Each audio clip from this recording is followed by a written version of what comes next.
We're here. We're ready for another round of super chat catch ups because goddamn, we got a lot of them the other night when we did Open Bar 50. That was quite the night, Mauler.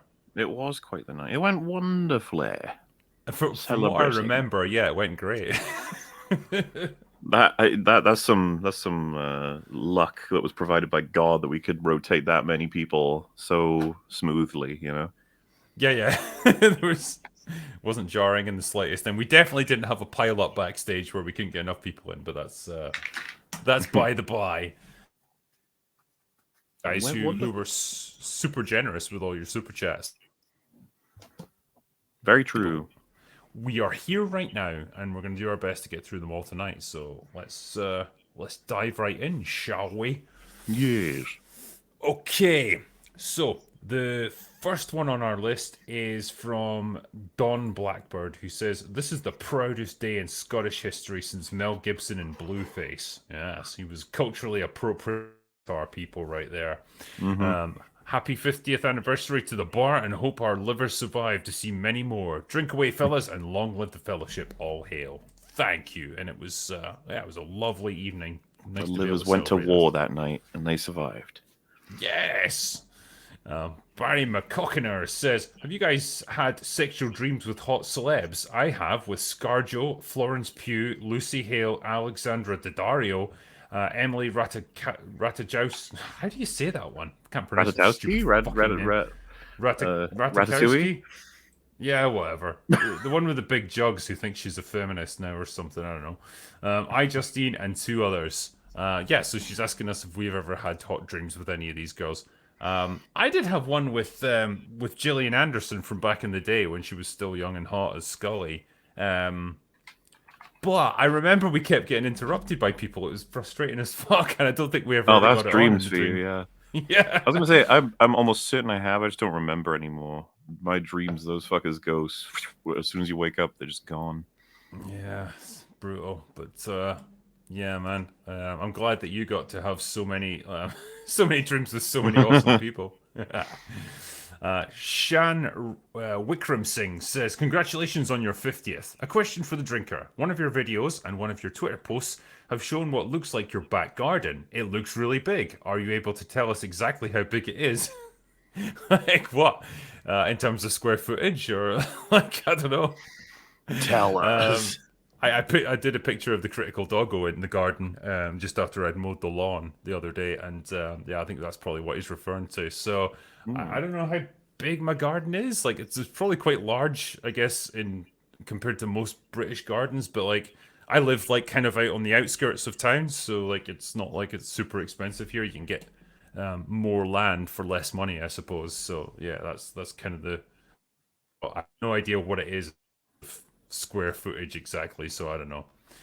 Um, Waylon Bocephus says, "For the panel, the eternal question, crack or meth?" Ooh, good question. Oh wow, what Uh, great, yeah, great question. Well, it's got to be meth, right? Breaking Bad taught us that meth I, is really good for you.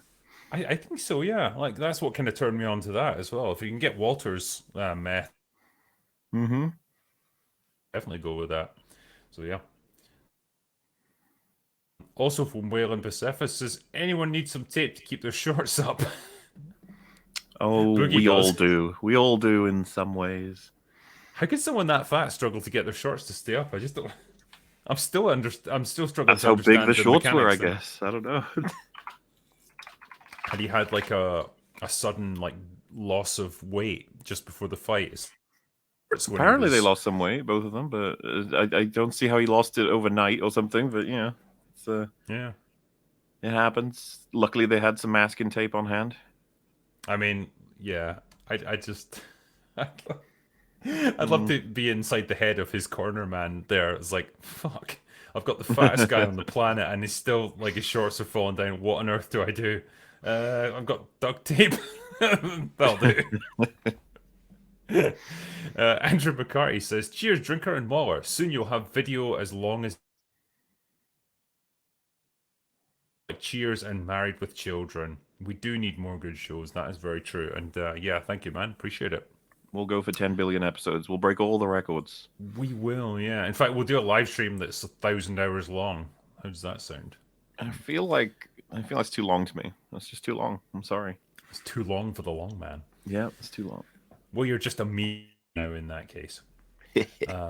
Robo96 says, wonder if you've seen the trailer for Scorsese's latest epic, Killers of the Flower Moon. Tonally, it looks very similar to The Irishman and based on fascinating but little known chapter of history with a great cast and budget. Yeah, the trailer made it look pretty good, actually, so I'm intrigued. Yeah, call me interested, I suppose. Sean Spencer says, cheers, open bar. Thoughts on Constantine 2005? I kind of liked it, I think. I remember like liking it. Reeves. A bit of a weird movie, but I remember. I like Peter Stormare as the literal, like, Satan. Thought he was good. The Satan. The Satan. Yeah, not just Satan, but the Satan. Yeah, I thought Constantine was pretty good fun. Bruce Banner says, would you rather watch The Batman or The Dark Knight Rises? Interesting question. The Batman. I'm inclined to agree. As much as I do kind of like the Dark Knight trilogy, but yeah, Rises is pretty weak, whereas the Batman, yeah, pretty decent. Andrew McCarthy says, Civil War, which is better, movie or book? Movie for me, it's the best Marvel movie. I wish I could answer that fully because I've never really read the comic books, so it's probably sacrilegious to a lot of people, but I remember when I went to see it in the cinema, we had a guy with us who was familiar with the comics, and he was like, comics way better. And then I was like, okay, cool. What's the comic story? And the more he explained of it, the more I was like, movie sounds better. I'm just saying. I like the idea of what happens in the comic, but I just thought that the movie made way more sense considering the MCU. If the drama was, we've got to start submitting our names, I think that's what it is, right? The Superhero Registration Act in the comics. Yes. It would have created a different movie, different problems, and different. It's just a different storyline, and I like the way they clash Cap and Iron Man by doing it. Do you trust any institution, including?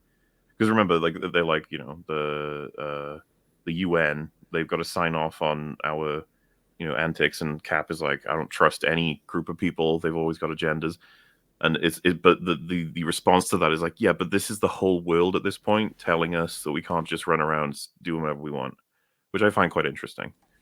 No, there's some interesting ideas that it plays with for sure. I really love that scene with Cap and Tony, where they're just trying to hash it out, and like obviously they got their very different perspectives on it, and the character work there I thought was great. Like you really get such an insight into like their different personalities, their different mindsets and experiences that have shaped them.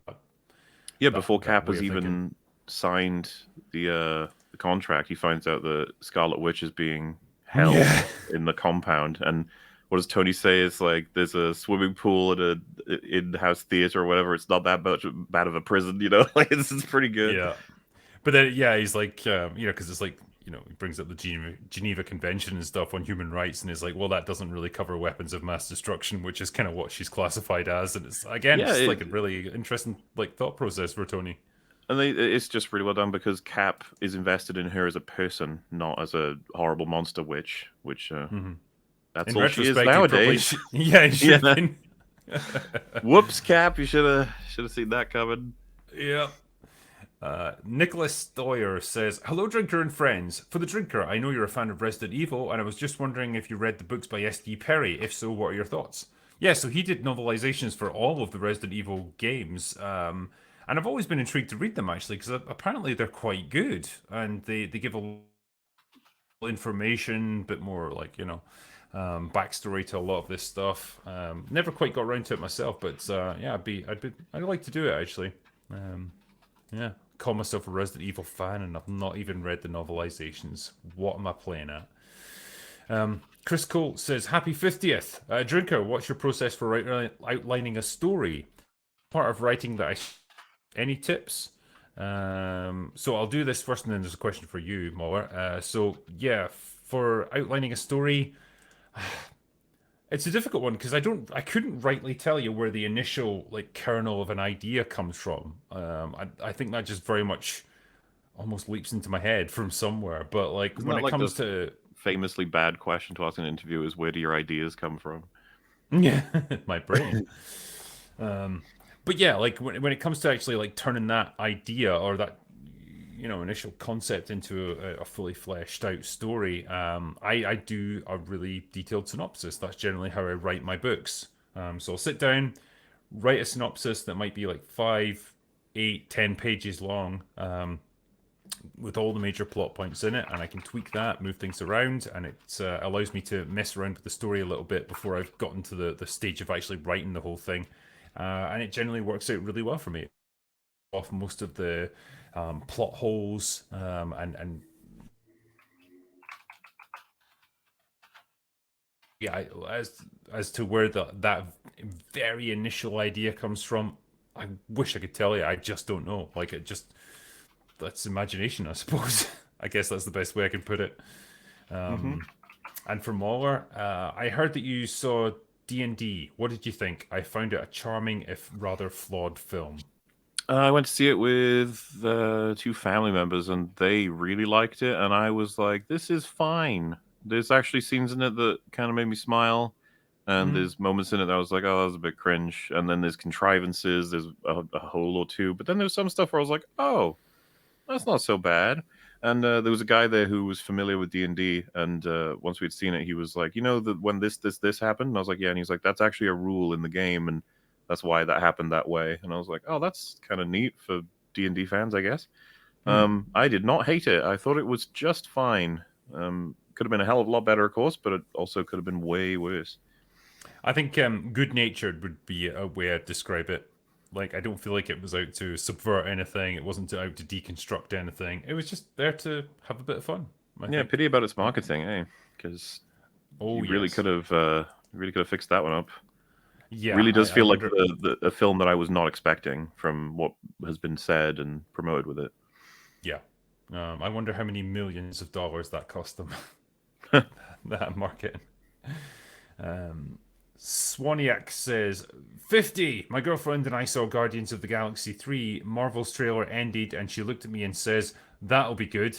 I also showed her Tropic Thunder, and halfway through, she asked, "You like this? Is she too far gone to save?" she she broken. Yeah, fucking ditch her, mate. Get a girl with a sense of humor, man. That's my advice. Just you got to train her, okay? You got to keep watching some of these better films and explain why the shittier ones are shitty, and she'll get it. She's all right, I'm Yeah. sure.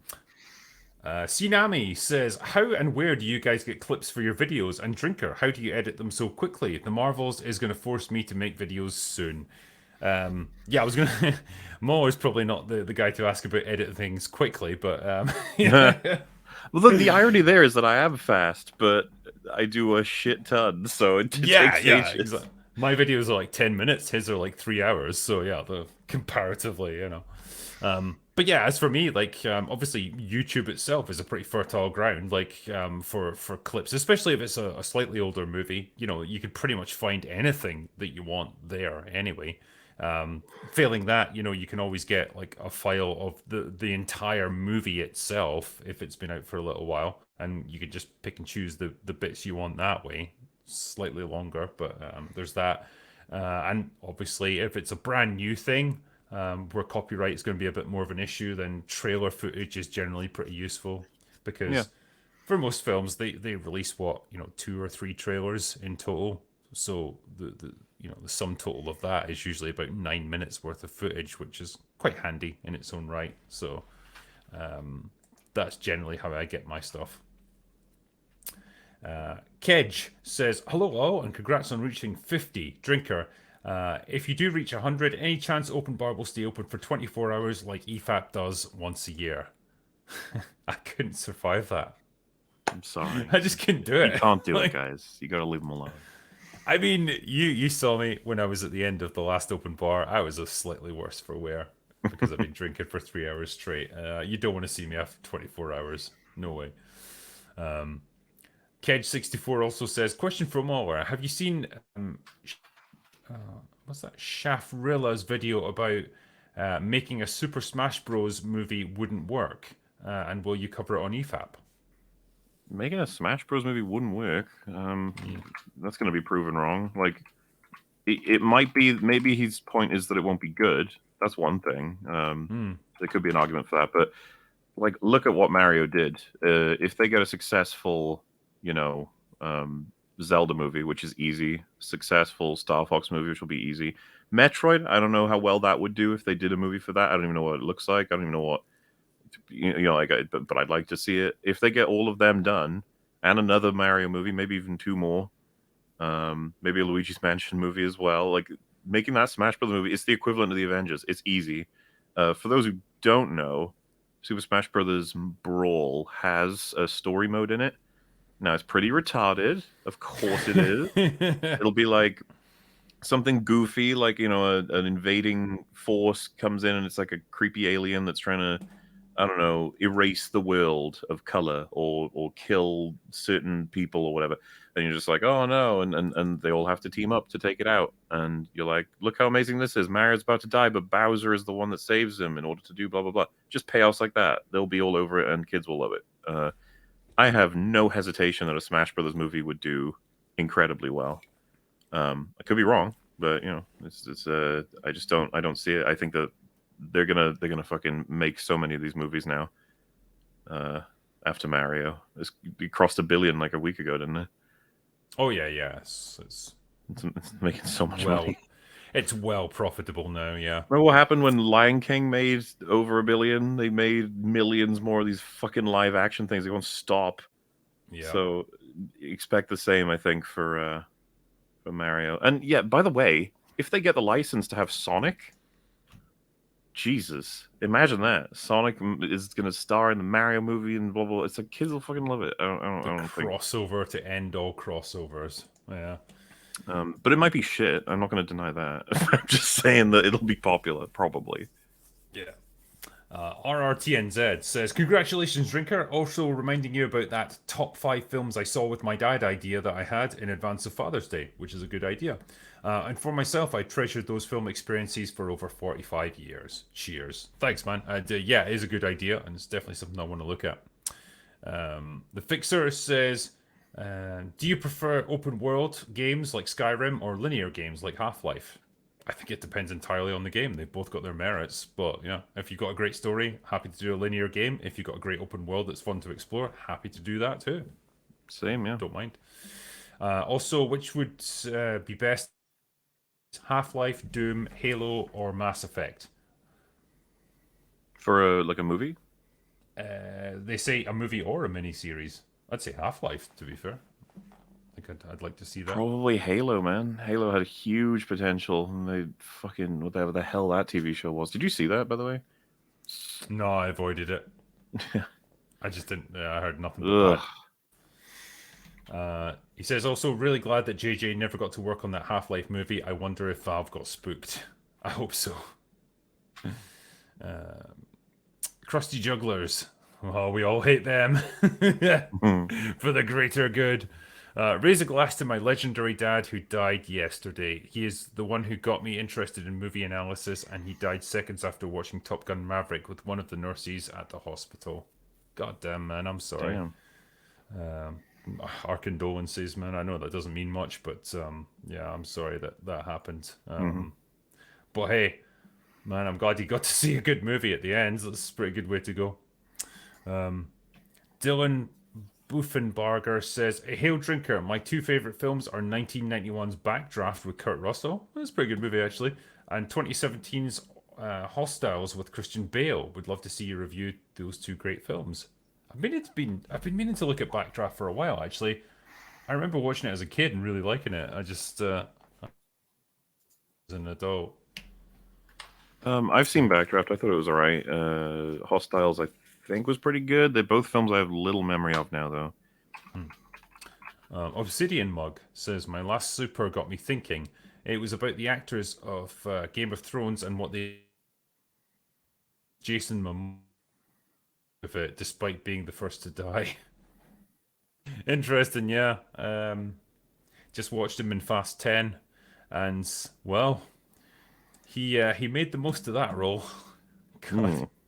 There's chewing the scenery, and then there's just like literally people have been comparing him to the Joker. I think that's a bit of a stretch. But Well, yeah, he's yeah, it's gotta clearly be. he's definitely giving it his all. I'll say that. Like he gets to put quite a bit of personality into the role because you get him in things like Aquaman, and there's not a huge amount to him. I think his job was just to stand there and be big and buff. And like here, yeah, they do more with him, I suppose. Hmm. Yeah, you could accuse him of overacting. I'm not going to go there yet, but I'll be reviewing it soon. Powdered Toast Man says, Happy 5-0, guys.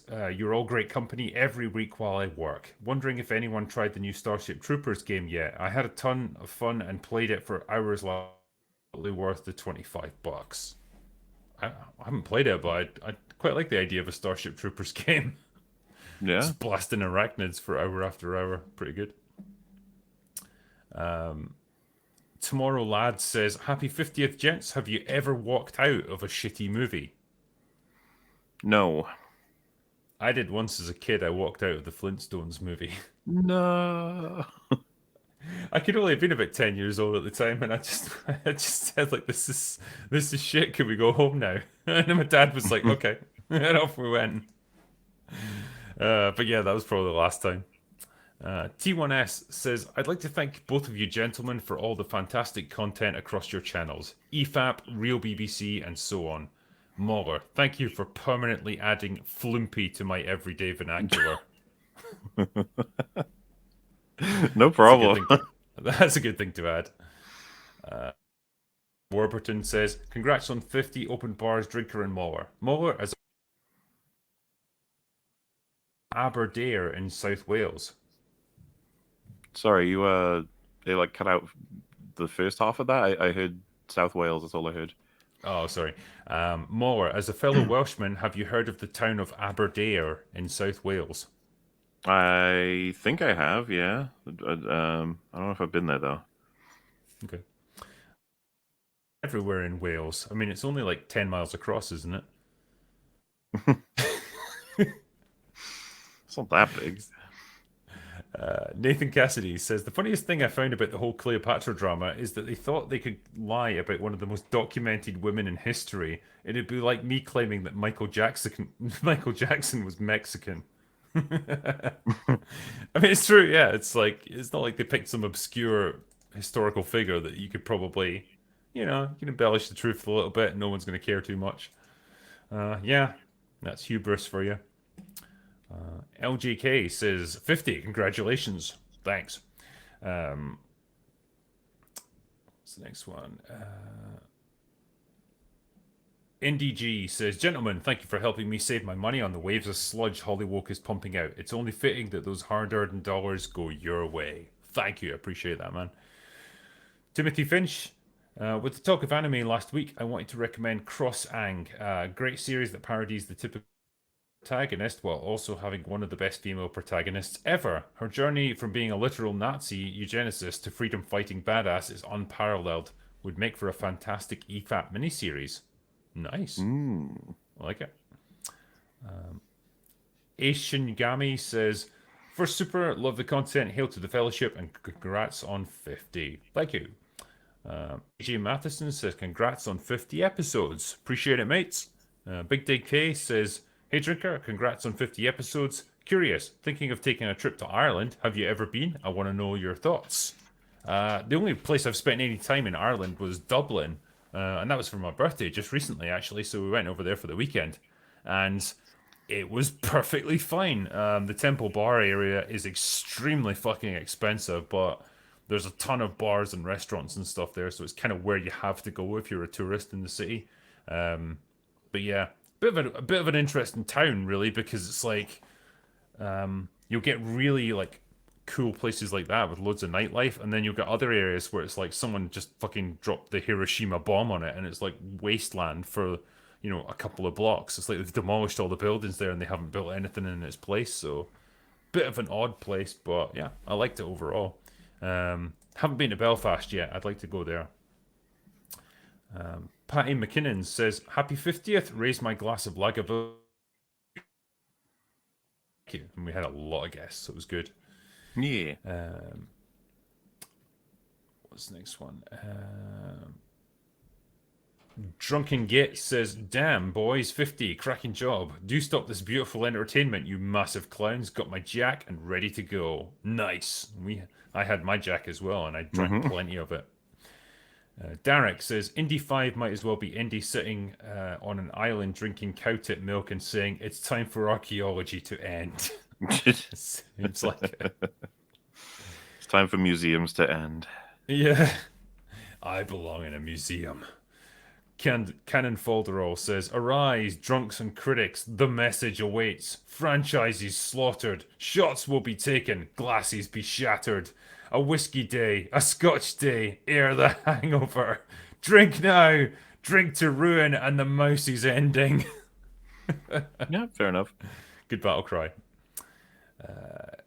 Next is Graveyard Shift, who says, "Happy 50th to the drinker, as Moller, Nerdrotic, and TLP et al. You've all kept us sane for the last 3 years. All hail the drinker." Thank you, and we've done our very best, so appreciate Mm, it, man. thank you. Gary's Beard Crabs says, "Moller, besides the last, what's the best episode of Angel, and why is it Smile Time?" So, funnily enough, I would have said A Hole in the World is my second, but that Smile Time is the one that can compete with it too. Do you know what Smile Time is, Drinker? I feel like we've talked about this on a previous open bar, actually. Probably, yeah. Is it So, where he gets turned into a puppet or something? yeah, and he spends the whole episode trying to get back to being a human, and there's a man who just runs a kids' TV show that's failing in the ratings, and so he makes a deal with the devil to increase its ratings at the cost of his soul. And those demons possess puppets and take over, and it's the most absurd fucking episode, and yet somehow they made it work. Um, there's so many great jokes in it, but I wouldn't say watch it out of context. Make sure to watch the show. It's way funnier when you know the characters. Um, yeah, brilliant stuff. Marky Mark and the Funky Bunch says, "Congrats on 50, drinker. Indy 5 Die Already of Destiny runtime has been released, and it looks like another slog. Can't wait for your review. Thanks for suffering so we don't have to. Here's to many, many more." Yeah, I mean, Hmm. the thing that blows my mind is they've lifted the review embargo already, and the movie doesn't come out for another, what, month? It's like end of June or something it comes out, isn't it?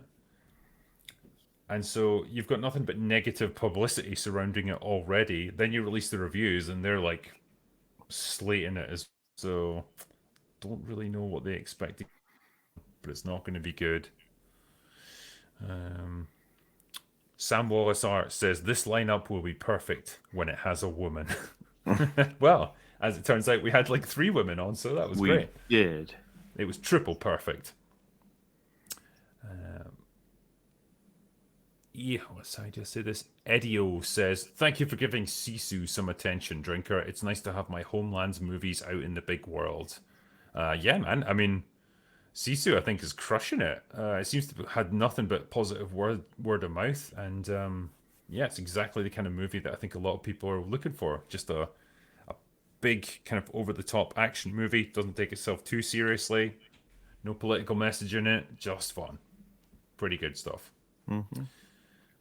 Superfly says, "Who are some of your favorite comedy actors and or stand-up comedians?" Stand-up for me is Mitch Hedberg. Favorite stand-up comedians. I love loads of British ones. Do they count when they're like majority just doing panel shows? Or if they've done stand-up at some point? I mean, I think they're all comedians, aren't they? Ultimately, Did David Mitchell ever do any like stand-up comedy, or was it only ever panel shows? ooh, you might have to look. I think he has. Yeah, he's done bits and bobs here and there on different stages. I guess maybe for specials and stuff. But I've just always loved everything he has to say about everything. Basically, he's a quintessential British man. I used to, I used to really like Doug Stanhope. His rants about like modern culture and stuff were great. I not so much now. I used to like Frankie Boyle, like back when he was actually edgy and prepared to like poke fun at Yeah. things. He was great. Like now the dick. Yeah, Billy Connolly in his heyday was fantastic. Just yeah, his Sean observations Locke. about life. Yeah, Sean Locke was pretty good. Yeah, I saw him at the Fringe a few times actually. He was pretty good, pretty reliable. Hmm. Um, Yeah, I'm just trying to think of anything else that came to mind. Uh, yeah, it'll probably come to me later. Um, Casey Boyd says, question for the panel. What film, TV show, or film series, such as Star Wars or Lord of the Rings, for example, would you watch again for the first time? Cheers on 50. Lord of the Rings might be quite the choice to erase that from memory and then re-experience those films, because especially in theaters. That would be nice. Back to the Future, probably. I'd like to see that for the first time again. Hmm. Yeah, either of those would be fine. Paul Durando says, greetings, gentlemen. My favorite movie of all time is Princess Mononoke, made by Studio Ghibli. Has anyone, and if so, what are your thoughts? Yeah, I've seen it, and I liked it. I saw it when I was super young, so I don't remember a lot of it now. It's not necessarily my favorite of Studio Ghibli's, but like I recognize it's a really good movie, and the themes of like protecting nature and that sort of thing is perfectly fine. Like I think it runs through a lot of Studio Ghibli's work. Hmm. But yeah, like animation and everything's fantastic. So yeah, it's good stuff. Good movie. The provocateur extraordinaire says, "Hey, drinker and gang, also hi rags. Congrats on 50. Thank you all for your hours of amazing entertainment. I just wanted to drop by and encourage you all to watch The Shootist. As always, cheers, lads." That's the John Wayne one. Good movie. Yeah. Yeah. Weston says, "Hail, we've got an all-time panel here, and let's do it 50." Nice. Yeah, we had quite the panel on. I think that's the greatest assemblage of YouTube talent that we've ever seen on the open bar. So it was good. Wow, open Thursday night EFAT bar. This is A like little bit. Thanksgiving, Christmas, and birthday all rolled into one. Sorry, not a Halloween fan, long man. Well, you've just made an enemy in Mauler right there. Here's another one for you. Dave N says, Mauler, what's your favorite episode of Angel and why is it loyalty? Fuck. That's testing out my loyalty is the big thing that happens. I was about to say it's kind of a spoiler with Wesley. So the thing is, all my favorite episodes of Angel are probably going to be in season 5, unless they are 5 by 5 or a couple of other ones throughout the seasons. But yeah, my number one is Not Fade Away. That's the series ending. It's a bloody brilliant bit of 40 minutes. What's that? Villatoro says, am I right in thinking that Drinker thinks Starship Troopers is fascist? Sargon, fix this, please. I mean, the society that they've crafted in Starship Troopers has got a lot of the hallmarks of fascism. A highly militarized society that's bent on like military conquest and views anyone or anything outside of it as an enemy that must be crushed and destroyed. Do I'm not saying they? it's well. I'm not saying it's just, but it's got a lot of the tenets of it. Didn't the bugs attacked first, from what I remember? They did indeed, yeah. So what else are you Or referencing? What else are they as we're crushing? Hmm. led to believe anyway. I still think it was an inside job. It's kind of fascinating because Starship Troopers is considered a brilliant film, and I'm totally fine with that. But it is a hideously bad adaptation. It doesn't get in trouble for that though. Yeah, I mean, I think weirdly, like Star 4, like one of those direct to DVD jobs, I actually got the tactics of the mobile infantry a lot more accurate. Where they're actually in suits of powered armor and stuff. I think the movie that we got from Verhoeven was very much like it's a satire on the military industrial complex. The idea of just the war machine sending like you know unprotected troopers into combat and just getting them ground up. I have to get you to watch Sargon's video on it, okay?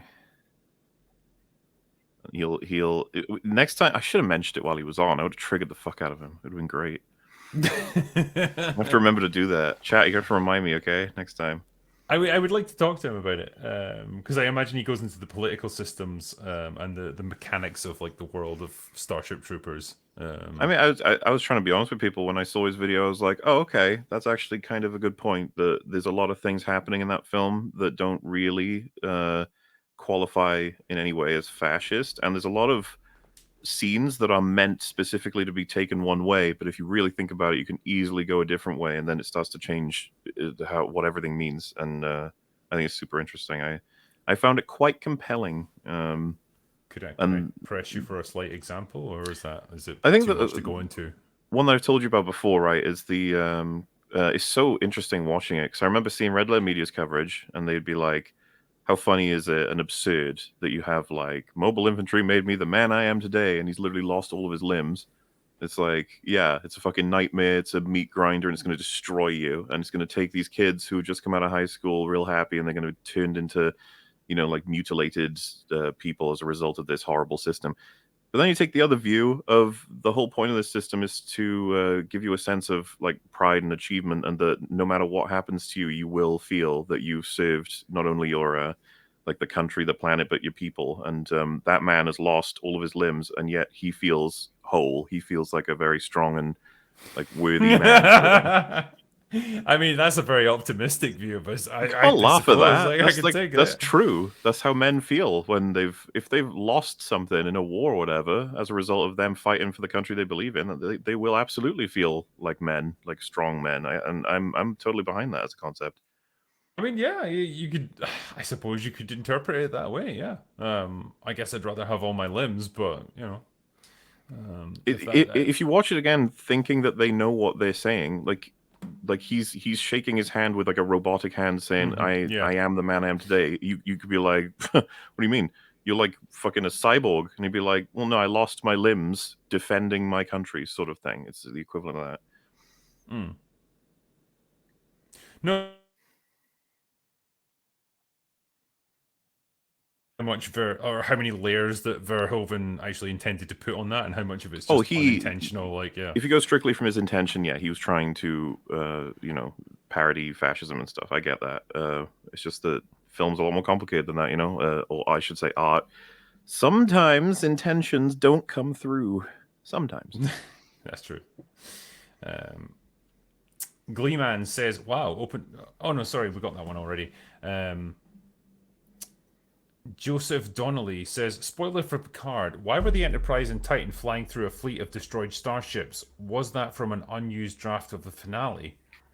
Uh, no, that was in it because the whole fleet got destroyed during the battle, like when they got possessed by the Borg, and so I thought that was pretty much it, or maybe not the whole fleet, but like a large proportion of it got to to take space dock, and the Titan destroyed quite a few of them, like using its cloaking device. So I figured it was just part of that, unless I'm missing something here. Um, what's the next one? GE says, "Congratulations, drinker. Here's a health to the company and one to the doggos." Thank you. The doggos will appreciate it. Matt G says, "Watching this live for the first time on my 65-inch TV out in the garage." Nice. Nice flex there. Hell of a panel for number 50. Love Little Platoon's Avatar. Getting to see the action up close. Mm. Nice. I can only imagine how horrific I would look when I'm stretched out to 65 inches across. Sam Wallace Art says, "G&G's description of Disneyland sounds like a Chinese tourist trap, and I've been on plenty of Chinese tourist traps. The best thing about Six Flags was that I could just wander to the area that's my vibe at my own pace." Yeah, that I guess that's what the Disney parks have become now, and it's yeah, I've been there a few times over the years, and I've seen them change over the space of like a decade. And yeah, if you go back to like 2010, that sort of era, they were like pretty chill. You could go there, go to whatever ride you wanted. If you wanted to get a fast pass, you just get it from like a ticket dispenser machine, and it's like come back between or whatever, and like you'll get into the fast line, and that's it. Now it's like you've got all these apps that you have to have on your phone. You got to book things like a month in advance. And it's so regimented, man. It just takes all the fun out of it. Kalmi Todias says, "Drinker since mid 2022. More a book than movie guy, but enjoyed many of your recommendations. Loved the content. Fat Lord of the Rings drug interpretation was the most that I'd laughed in months. Well, Uh, what are the panel's favorite books?" it might actually be Lord of the Rings, if I'm honest. In terms of like the number of times I've reread it and stuff, that's probably one of the biggest ones for me. Yeah, I mean, I probably have that as a more generic answer. I'm just not. I don't have enough examples of different ones to sort of create like a scale. Hmm. I should read more books. Let's answer Ah, that no, question. yeah. It's just they're a bit of an investment. Cutter says, Happy 50th. I'm having Viking honey liqueur, which is pretty good. Here's to winning the pop culture war. We'll do our best. Asher Dale says, What the hell is going on with AAA gaming? 7 failed PC ports so far this year, and Blizzard just axed the PvE hero component from Overwatch 2 after 4 years of development because it was. I mean, that's. I heard about that actually. That's a bit of a baff. Oh, I don't so know what they were annoying. doing. As well as bad PC ports, I'll never understand. It's like, why don't you want money? I don't just just like the movie Yeah. industry. It's like, hello, make a good Yeah. port, you'll sell well. That's how that works. Zachary Jarvie says, Cheers to my favourite streamers and a Lagavulin 16 toast to the best Scottish movie critic. For Az and Sargon, have you tried one page rules? It's for not a headache to play. I don't know if they've done that, but they seem like they would be proper into their hardcore rule set. So yeah, I suspect not. I just loved it. I love that Sargon was just Warhammer figures while he was doing the stream. I respect that. Mm-hmm. Intelligent Crayon Eater says, Congrats on 50. Can we get in your lovely Scottish voice? For you, the day the critical drinker graced your YouTube was the most important day of your life. But for me, it was Tuesday. There you go.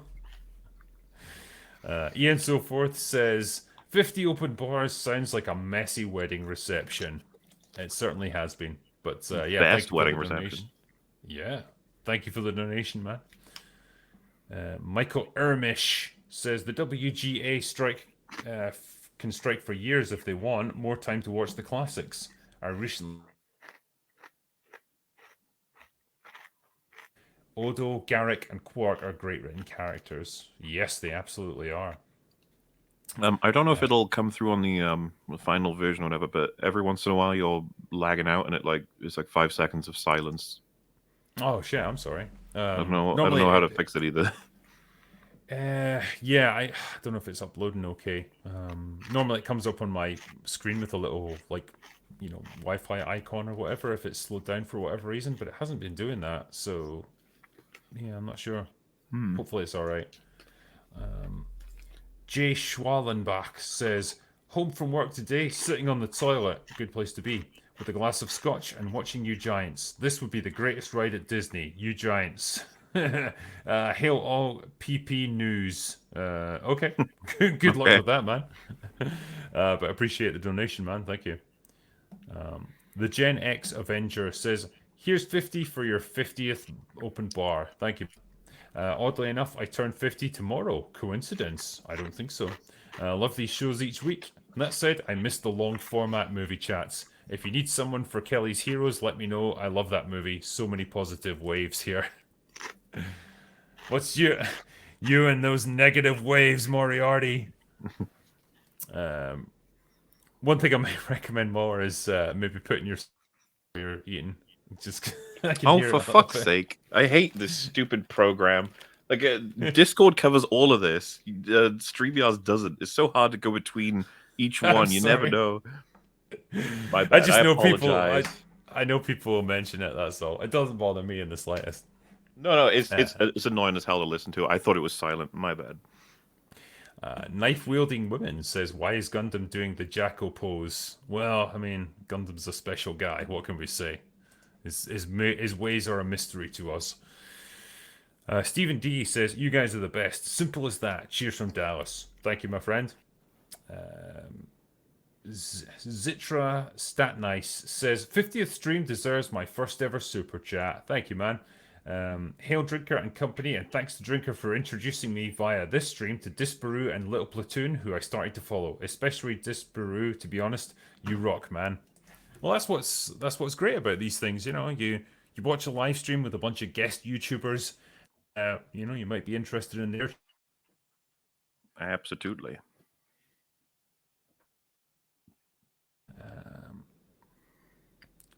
The 36 Lessons says, make sure Gundam gets this. The kid's got to eat. Yeah. Did we ever find out if he's got remonetized? Because it seems like he gets on and From what off I've like heard, every 15 he's minutes or so. back up and running. So I think Nice. things are good for now. But it's YouTube, so don't ever feel safe. Yeah, definitely. Shake from Hunger Team gave me $20, so thank you, my friend. Ryan Benoit says, are there 9 people better suited to save pop culture than this group? I think not. Cheers and congrats. Well, that's it. I've got a bunch of top men for this job, so yeah, hopefully we did a good job. CG Hero says, have any of you seen the movie Undercover Brother 2? It stars Michael J. White, has some laughs, and makes fun of the modern era by portraying wokeness as the biggest threat to the black community and the world. I haven't seen that movie, no. It sounds good. No. Next one is Dylan Buffenbarger, who says, Hail Drinker and Chat. Could you someday please review 1991's Backdraft with Kurt Russell? Oh yeah, I think you did this one already. Mm. Yeah, I think you might have sent that twice. Critically chibi. I remember stumbling across Drinker and Mauler's channels years ago when you both were taking off. The two of you kept me entertained at work for weeks on end. Crazy you guys are hosting a show together now. Here's to another 50. Thank you. And yeah. It is funny when that shit happens, where you fans are two different people, and then you're like, wait, they made a thing together? Whoa.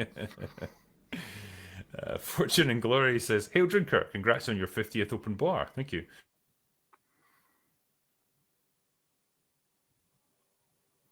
Have a bourbon on me and cheers. Thank you, man. And well, I hope things get better for you.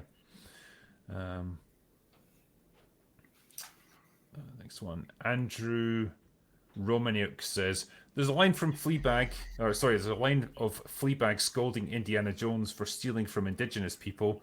For fuck's sake, Indy never stole from anyone, but stopped evil people from using supernatural artifacts for their own. I think that line was a troll or something, like it was a bit of a fake that was doing the rounds on social media. But yeah, the gist still stands. I hope there's not criticism of him for like daring to like recover priceless artifacts and put them in museums where they can be protected and preserved. Well, we know she calls him a grave robber. There was a clip of that got out. Yeah. It's like how to make us dislike a character before they're even on screen. Morpheus says, let's be honest, Lucas's sequel trilogy script would have sucked too. We can hate Disney Star Wars without pretending George made anything decent after Return of the Jedi. I even enjoy the prequels, but they're trash. I wouldn't say they're entirely trash. I just think the execution wasn't very good. But I think the fundamental ideas were decent. He just needed better directors to take care of it, and probably like writers to polish it up a little bit. But I think they could have been made into something.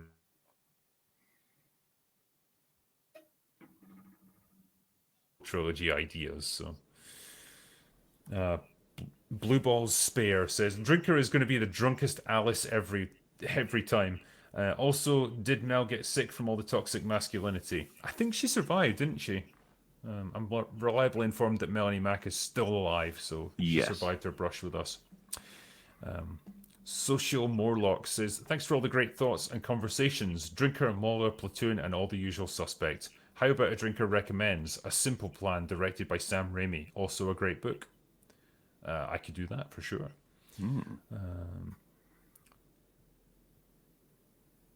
Silk Crayfish says, happy 50th open bar. This channel and EFAP has gotten me into writing as a hobby. Thanks for 50 episodes of writing, insight, Drinker, and Mauler. Aw, I feel like we've helped a lot of people, or somehow like inspired them through our Storytelling's a lot of fun.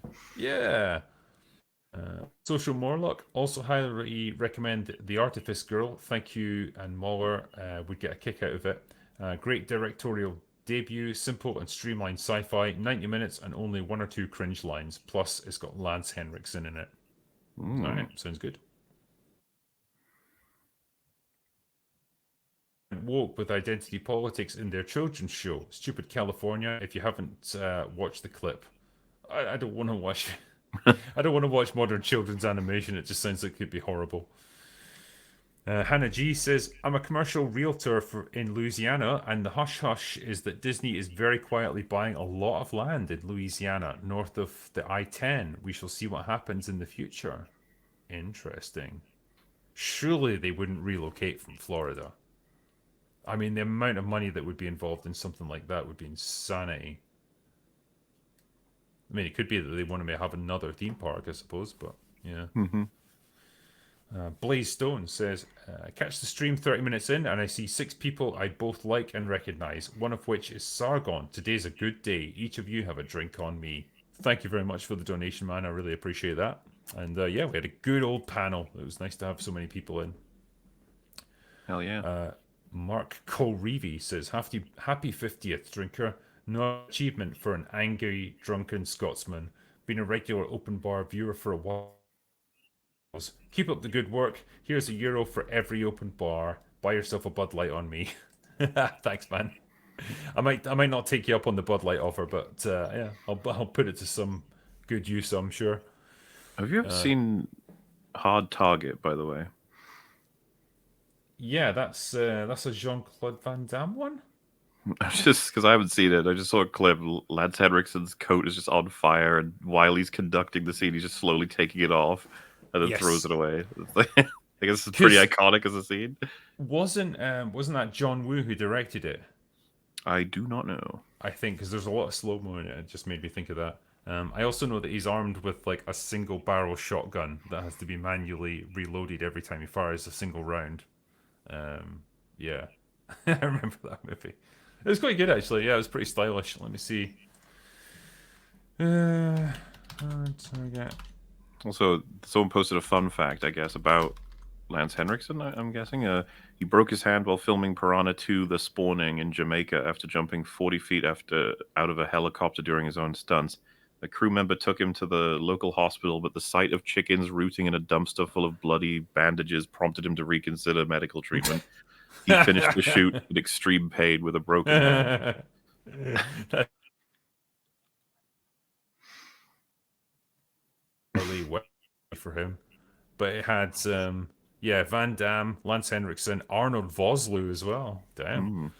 Mm, And Wilford Brimley, which it's always we nice to see love. Wilford. Anyway, Disco Dave says, have you guys heard of Sam Hyde's new reality show that's live streamed 24/7 called Fish Tank Live? The contestants are all socially awkward weirdos. The audience can pay to play pranks on them, and the challenges are ridiculous. No. I'm not really seen that, I'm afraid. I've only heard of it. I haven't seen any of it. J Max says, finish the ad. You have to show the self insert. Oh Christ, yeah, this was the dove thing at the end. Yeah, I'm sorry we missed the last like 10 seconds of the advert. I forgot to play it, but you basically get to see the video game character, that version, stood next to her human counterpart, and yeah, the human counterpart is just exactly like her. So yeah, it's all about inserting yourself into the narrative, I suppose. Yeah, hope it was worth it.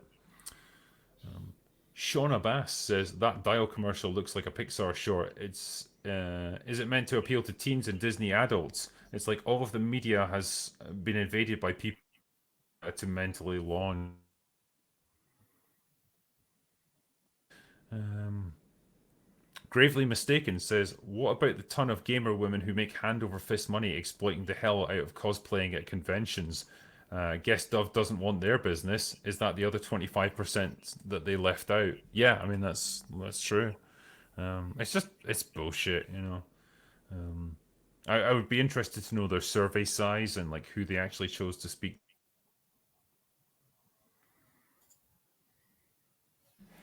57% of people know that. Anyway, Big Doc says, I'm a black man born in the 70s. I'm sad that I missed out on all this woke stuff because I first saw myself in Dumbo when I saw black people putting up the tent and singing about being paid like slaves. Hashtag representation. Jesus. Red Strider says the idealized character is still thinner than the lady that she's supposed to be representing. You can't make this stuff up. I know. And yet they did anyway. J Max says, I'm a massive Mario fan, and I've got to side with Carl here. There was so much squandered potential. It wasn't horrible, but Mario deserved much more. I mean, I yeah, it mean, could I have been don't. way better. Yeah, I mean, I don't think any of us were pretending that it was like the perfect movie or anything. I guess it just came across as pretty inoffensive and could have been a lot worse, I suppose. So it seemed to be a bit of a crowd pleaser.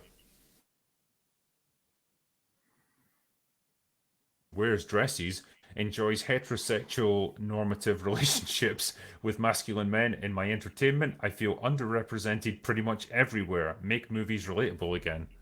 Well, what can I say? Movies today are not for people like you. You're not the target audience. I mean, yeah, I don't know what to say. They've got boxes to tick, I guess. Ux Gallic says, "Congrats on the 50th show. Long-time viewer, enjoy your movie reviews a lot. If possible, can you and the panel discuss a little bit about wokeness in gaming? George seems to be very vocal about it on Twitter this week." Which one's George? George? There's a couple of Georges. I'm not sure which one they mean, but Yeah. Um, yeah, I mean, I don't know, man. Like, when I've had things called out to me recently in gaming, because they've asked us to discuss this a little bit. It's been weird things like the gender neutral bathrooms in Dead Space, the remake, or Ashley having a slightly different outfit in the Resident Evil remake. Just weird stuff like that, or Aloy not being particularly good looking in Horizon Forbidden West. And I'm just like, I need a little, I need a little bit more than that, if you're gonna call out stuff like this. Um, yeah, I don't doubt that I've definitely not changed for the better. In example, it might be the Tomb Raider games where I don't know if this is a political thing or if it's just like bad storytelling, but they took Lara Croft from being kind of awesome and badass and really able to handle herself and a fun-loving, adventurous thrill seeker into a bit of a wet rag who's just sad all the time, but also simultaneously murders hundreds of people. So things like that. I guess I would file under either shitty writing or somehow trying to make the character more relatable but failing miserably. Anything that stood out for you? sorry, that got gobbled again. All I heard was Fuck. like the end of. You said something you like stood out for me. Did you catch any of the Lara Croft stuff that I was talking about there? It was all. Did anything? If you can find a way to ask it again, but really quickly, so you don't get cut out. Okay. Hold on.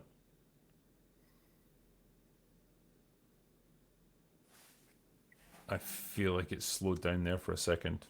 I'll just make sure you can hear me okay. I can hear you. Oh, okay, that's fine.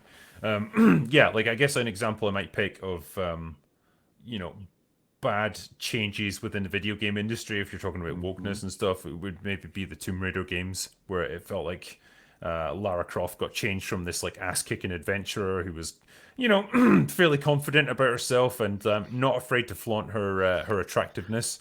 Right. And the game's developers weren't afraid to show that off either. To a bit of like a sad, subdued, wet rag who was just constantly crying and apologizing for everything, but also like simultaneously killing dozens of people, and like maybe not putting across the points that the writer.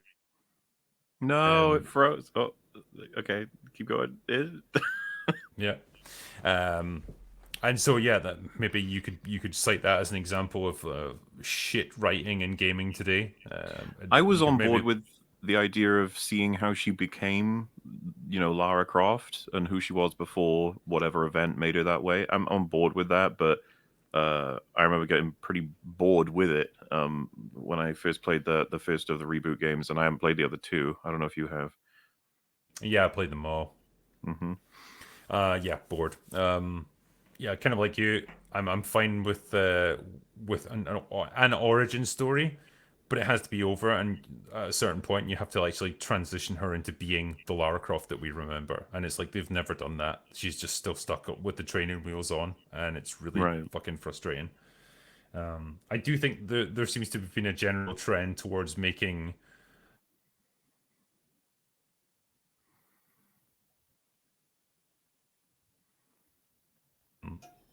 sometimes it makes sense. Other times it's just like, oh, it feels like you're just really killing the fun on this one. Hmm. And there's definitely that aspect to it. And I don't know, man. I just fall into the camp of like, hey, you're allowed to make both genders attractive. You can have big hunky men that the women can find attractive. Give us hot women occasionally that the guys can enjoy. It's the door can swing both ways on this one. I think that's okay. Yeah. Um, okay, what have we got here? Uh,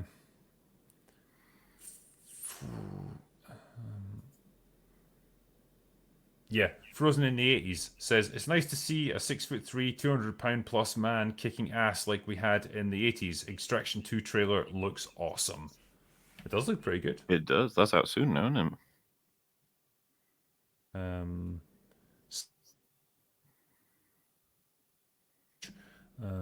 Indy G says, I bet Indy gets wiped from existence and everything but his hat turns to dust. Phoebe Waller-Bridge puts it on with a mild smirk. After the credits, the words Helena Shaw will return appear and everyone is filled with dread. I don't doubt it, yeah. Your friendly bartender says, hello, drinker and panel. Drinker, any chance of getting an extra shots on Train Spotting? We'd love to hear your opinions on a film that's so quintessentially Scottish. Congrats on the 50 open bars. I could definitely do that, yeah. It's just, yeah, Hmm. man. I don't know if I would be loving on it quite as much as some people do, but yeah, maybe that's just overexposure to it, I guess. Maybe. Sam Wallace Art says, with all the political swapping, I wish they'd adapt OG subversive works like Ursula Le Guin's Left Hand of Darkness that explores the pros and cons of a biologically gendered male protagonist. Wow, okay. Grendel Vivat says, congrats on 50 episodes, Drinker. Hail to the Critical Doggos and this all-star panel. And that was for $200. So thank you very much, my friend. Sam Wallace Art says, as a guy seeing old Kratos be ripped and disciplined as fuck is inspirational. I don't feel judged or left out. I feel reminded of what I could be if I applied myself. Exactly, yeah. You know? I mean, Kratos is clearly not a achievable physique for like a normal person, but it's kind of just you look at him and you're like, yeah, he just looks cool. He looks badass. Like that's pretty Feels awesome. like if he punched somebody, they would leave this plane of existence. Yeah, and it's like I don't look at that and feel threatened by it or anything, or feel like, oh man, it doesn't represent me. It's like, well, I'm not there to be represented. I'm there to watch someone else's story. The Angry Badger says, I'm getting pretty tired of the insulting insinuation that the only reason people don't like Andor is because there wasn't enough explosions or lightsabers. It was the pacing and editing. Yeah, I Sure. mean that's fair play. Yeah, I could definitely listen to the pacing issue. But yeah, I mean overall, I quite like the storytelling aspect of it. Gen 10 says, congrats on 50, gentlemen. More. Can we get a face reveal now and a gender reveal at 75? Yeah, I'm a Zlord. That's a whole new one, and When, you when guys you're will an respect that. when you're an eldritch being composed of pure logic and objectivity, gender has no meaning anymore. No, it's pointless. um,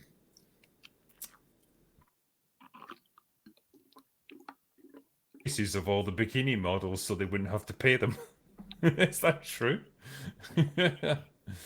um, Yeah, Sam Wallace Art says, I can't believe that I only just realized that the 1950s misogyny was just war-wearied payback for all the prohibition era bullshit.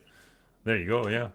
Taking revenge. I didn't know that women were responsible for prohibition by and large. That's a Those ni- bastards. nice little fact from Little Platoon there. Timmy says, open bar 50, let's go. Mauler, do you think that the menu is glass onion done right? I don't know exactly how I would connect them. Like, if we're supposed to believe that Glass Onion is about a big mystery that has a really simple core, I wouldn't say the menu is a big mystery with a simple core. The menu's more, I felt, a big commentary on art, how art is affected by art consumption. and we talk about it on EFAB, one of the episodes. But I liked the menu. I just also didn't like the menu. There's lots of things about it. Did you see it? I don't remember if you said. No, we talked about it quite a bit. I've not gotten around to seeing it yet. It's there's really strong acting and some really cool ideas. It's just that it veers into the absurd a little too much, I think, instead of committing to the very straightforward and honestly interesting storyline that it had. And I like what it has to say about it's all about food, but I would easily read into it as about being about film.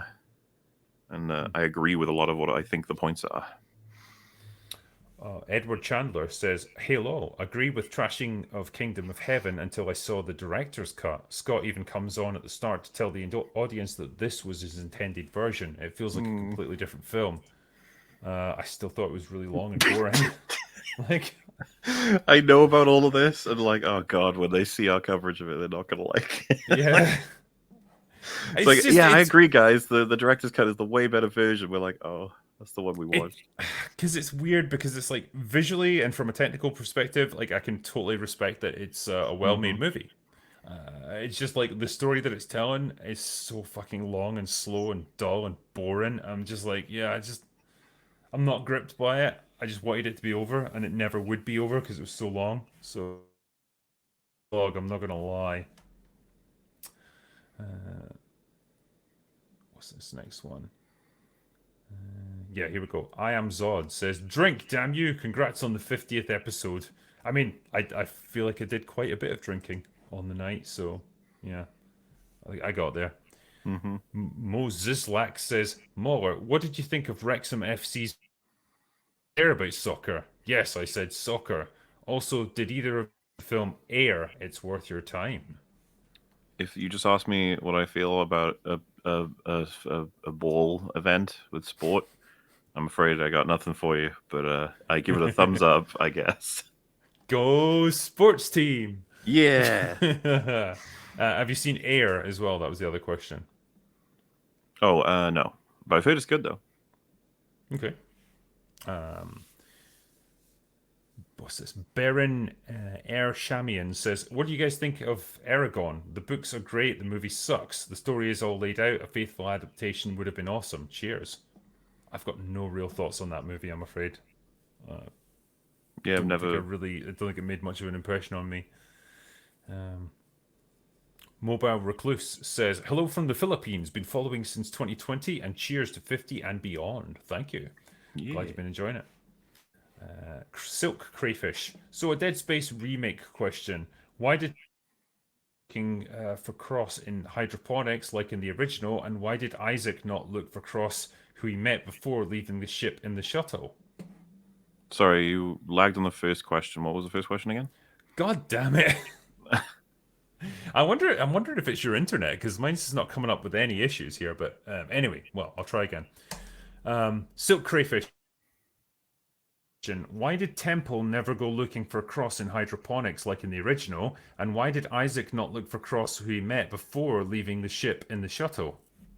I'd have to replay the campaign because I'd have to figure out where Temple was because he gets killed by the crazy zealot man near the end, I think, right in later chapters, and then it's funny. I kind of forgot about her a little bit before she showed up again, like which I could imagine in that kind of environment that might have been what they're gunning for with Isaac, but I don't actually know. I'd have to check into it. But fair questions. Okay. Jay's Salty Beaver, which is a fantastic name, says, "Buried my grandma today. Thanks to you all, the 199 Nerdrotic crew, and others for helping me through it. God bless." Oh, sorry to hear that, my friend. I feel like there's been a lot of tragedies on this stream, actually, the other night. A lot of people losing loved ones and stuff. Like, damn, Mm-hmm. man. Must have been a bad day. But yeah, I'm sorry to hear that, my friend. Big Flippin' Boss says, "Here's $10 for the whole panel to say, I purposely set my operation in Africa to make you look racist, Chris," in their Wesker voice. A gift for us on the 50th open bar. Oh, do we have to say it in Wesker tones? Do you want to try it? So it was a because you have to get into the character, right? So you have to go Chris and stuff like Yeah. that. Good old RE5 Do you want me to Wesker.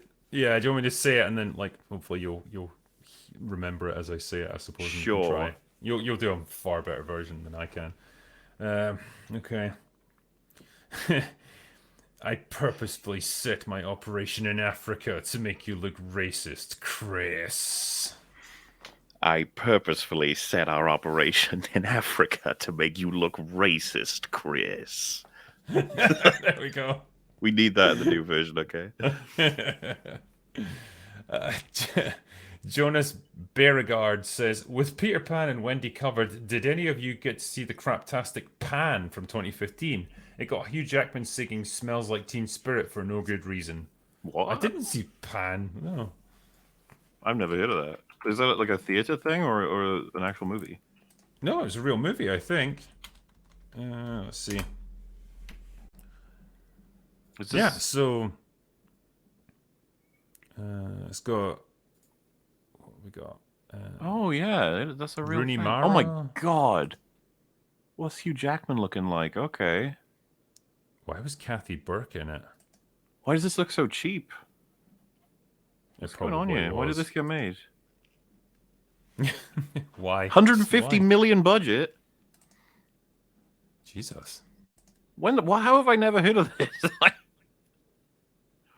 I'm just looking at some of the stills from it. Jesus, it does look cheap, doesn't it? It's like the entire movie was green screened. Oh, it's one of those films. Man, there's so many Peter Pan things. Seriously, Leave what the Peter fuck? Pan alone. You seen Hugh Jackman in this? He looks retarded. What the fuck's going on? Hold on, let me see him. Because I couldn't see any stills of him there. Hugh Jackson. No, that's not what I want. Oh no. No. He's playing Blackbeard? It's like so. Right, he's got like the worst. Yeah. Oh, so he's just got a wig on, I guess, for this. Yes. And then it falls off, and then he's bald. And oh no, I don't want to. I don't want to think about that. That needs to go away now. Make it stop. Hugh, why? Yeah.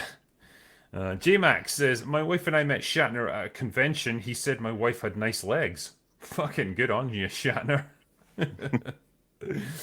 Laparca says, congrats, Drinker and Muller. Have you seen Ozark? It's a riveting characterizations are so rich and layered. Laura Linney and Julia give remarkable performances. No, I haven't seen it. Oh, in fact, I've seen like the first 2 episodes, I think. Never quite got into it, but I've heard nothing but good things about it, so yeah. Yeah, I don't know anything about it. Yeah. Bullet Sponge says, happy 50th open bar, Drinker and Muller. I'd be drinking, but it's 8:30 in the morning here in Australia, and I have to work instead. Pah! Why not combine the two?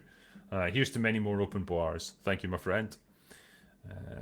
Congrats, Drinker and Muller, on your success, and thank you for this wonderful all-star celebration. That's from Emissario. Thank you. Yeah. Anon40, very much for that. Scott Ski says, Thomas needs to say it's time for the railroads to end. Directed by Ryan Johnson. Anon42 says, it doesn't look like the message on my $50 super chat was included. No, it didn't, but we just saw it there. So I asked what director has a similar style to Snatch and The Gentleman. Who else has got that sort of style? Who did Bullet Train? Because that... Please don't say it's Guy Ritchie. Doubt it. So that was directed by David Leitch. So that had a very Guy Ritchie kind of style to it, I would say. So yeah, I guess he's a good example. If you liked Lock, Stock, and Snatch, you might like that. What was it called? Smoking Aces, I think. It's not as good, but it's got a similar sort of thing. Mm-hmm. A bunch of crazy, zany characters, all with one goal, and they all clash. Yep. I'm trying to think of other movies that kind of qualify. Google Guy Ritchie like films. Yeah. There you go. Wow, that was definitely worth your $50. I have helped. Oh, Lucky Number 11. That's another one I'd probably say.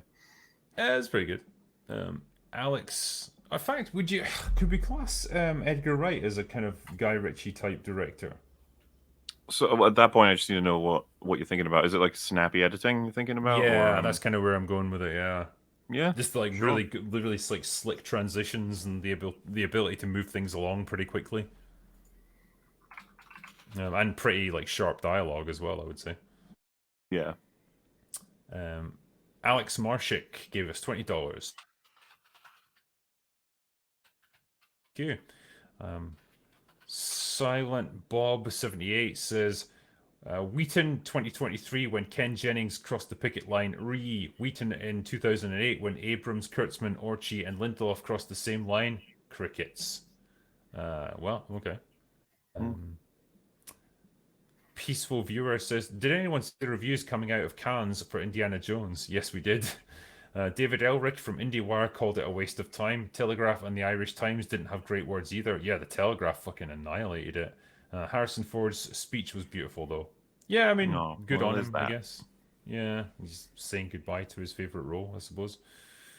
Um, Daniel Morales says, Happy 50th episode. Have you seen the new World Cup logo? And if so, what are your thoughts? Much love from America. Modern audiences.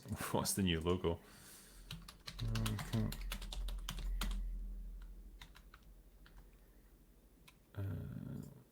Yeah, I guess it's going to be that one.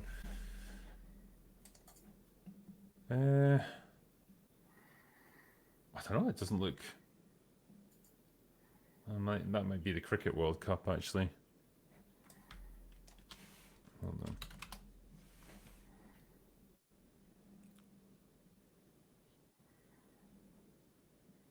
That doesn't look too terrible. If it's the one I'm looking at here, it's just, yeah, kind of a stylized version of the cup. So, yeah, unless I'm missing something Ooh, here. Um,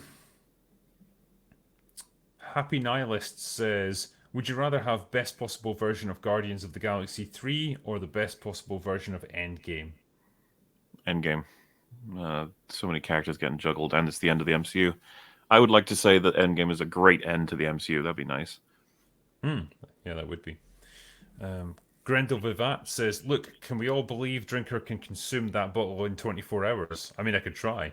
All you need is a fridge full of compatible blood type in case your liver fails. Yeah. Lifting a glass of Yamazaki to you all. Thanks for your excellent content. Thank you very much. And yeah, I gave it my best shot to get through that. Um,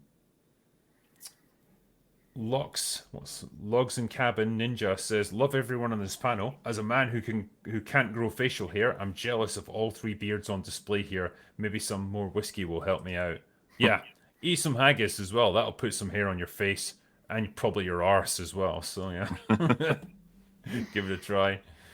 Sachu Sunny says, have you guys given any thought about using an app to rate movies like Letterboxd? Would be very interesting to see your reviews for movies you don't have time to give full YouTube reviews for.